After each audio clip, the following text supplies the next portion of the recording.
नागोठणे रामनगर येथील मातंग समाज सामाजिक विकास मंडळ यांच्या वतीने लोकशाहीर अण्णाभाऊ साठे यांची जयंती मोठ्या उत्साहात साजरी करण्यात आली।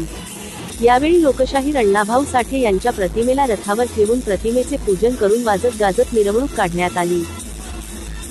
मिरवणुकीत तरुण वर्गासह ज्येष्ठ नागरिक व महिला वर्ग मोठ्या उत्साहात सहभागी झाले होते।